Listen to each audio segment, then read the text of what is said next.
or you can also do this on a cookie sheet. So we have a pizza peel. Take the dough down, put it right in here. Okay, you want to take a knife. The dough makes about 2 pizzas. You just cut the dough in half. If you want to make one really big pizza or a party pizza that's square, you would use the whole dough. My family's favorite is round pizza, so I always separate it. And then you just kind of reshape it, and you put it back in the bowl. And then you take this and you recover it so that it doesn't dry out. You don't want a crust to form on your pizza dough that has not been used yet. You just put that back. You can actually take that, put it into, if you're only going to make one pizza, you can take it and put it in a Ziploc bag and put it directly into the refrigerator, and then it will stop it from growing anymore. If you don't put it in the refrigerator, it will continue to grow and it would actually explode. We've had that happen. It's not good. When we would help my father-in-law make his pizza, you know, he had to make 15 doughs and he ran out of bowls, so we would have to reuse the bowls, and that's how we found out that you had to put it in the refrigerator.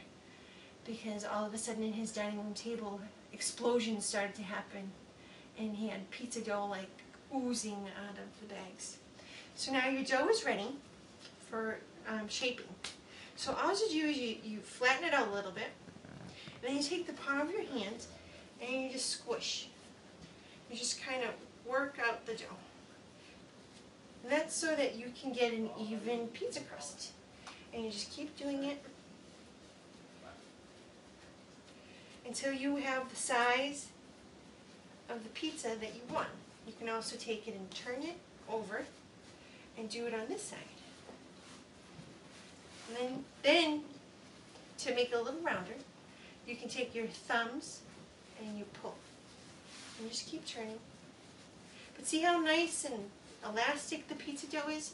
If you put too much flour in, you would pull it and it would be like a rubber band and it would come back. So that's not what you want. You want it to be nice and elastic, and it keeps its shape. So then you keep going.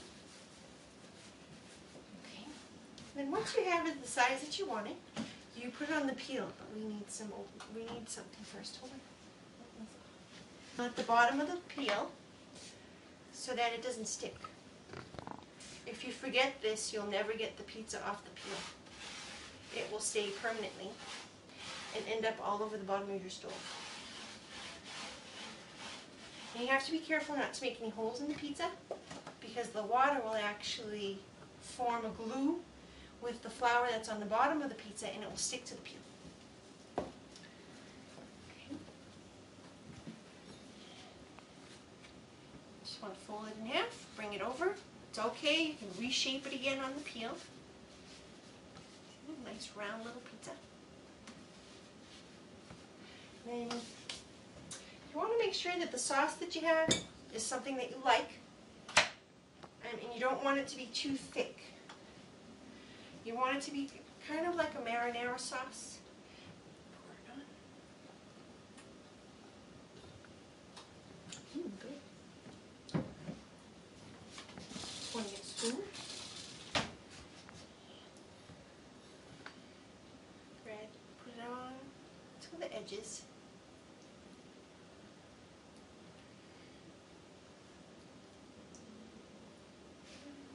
Some people like more sauce than others. I've had family members sneak up behind me and put more sauce on. So it's all preference. You can use sun-dried tomatoes and put it on there. You know, put some on and then put a little bit of sauce on. You can put whole tomatoes cut up like slices and put them on there with a little bit of olive oil. So here's some mozzarella cheese. Luckily enough I have 2 bags. So just sprinkle it on there. You don't have after you put the cheese on there, you can put any toppings that you want. In our house, the favorite topping is pepperonis. But I've also done it with mushrooms and sausage. Then about the time that the dough is risen, you want to start the oven and you want to heat it to like 450. If you have a pizza stone, just to remind you that your pizza stone is going to take about a half an hour to 45 minutes to actually heat up to the right temperature. So you want to make sure that your pizza stone is warm enough before you put your pizza in, because it will not cook. And it will take a really long time for the crust to actually brown, and it will affect the taste. You'll be slow cooking your pizza, which you do not want to do. Okay, that's enough cheese.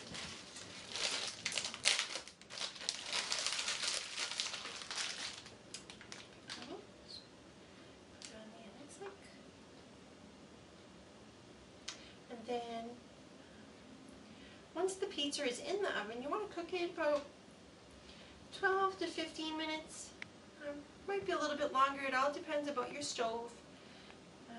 I've noticed that gas stoves cook a little faster than electric stoves. So, after it's been in there about 12 minutes, just take a look and see how it's doing. If the cheese is all all melted, and you lift up the crust a little bit and it's brown, it's going to be done. So let me go slide this in the oven. So when you slide it in, you just want to make sure that it's one good motion, because if you sit there and you're hesitant, the pizza's going to end up on the floor of the oven. So you just want to really shake. There we go. So there. That should be done in about 12 to 15 minutes. So the pizza's been in the oven now 15 minutes. Just going to go check it out, see how it looks. Ah, looks perfect. Cheese is all melty. Crust is all nice and brown. Take it out. You want to put it on a cooling rack. Let it cool for a little bit. And then I like to put it on a nice big cutting board.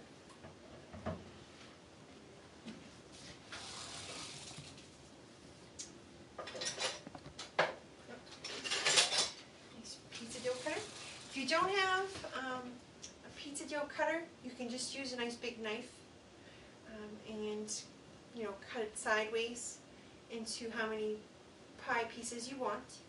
But I have a pizza dough cutter, so that's what I'm going to use.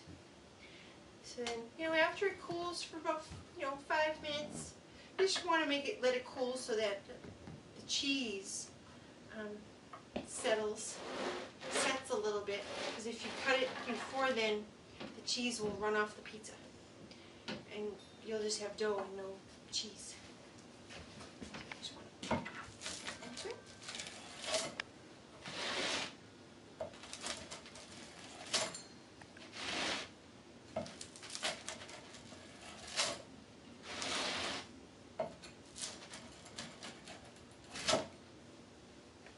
Here, took about it's about an hour for the pizza to rise.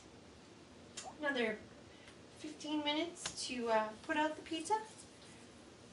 So it's about in a half an hour, 20 minutes to actually make the dough. So in 2 hours, you can have your own pizza. And it tastes so much better than when you buy it. And then you can share it with friends and family members. So good luck. Let me know how it goes. I'd love to hear from you. My email address is ella@ellaskitchentable.com. Hope to hear from you soon.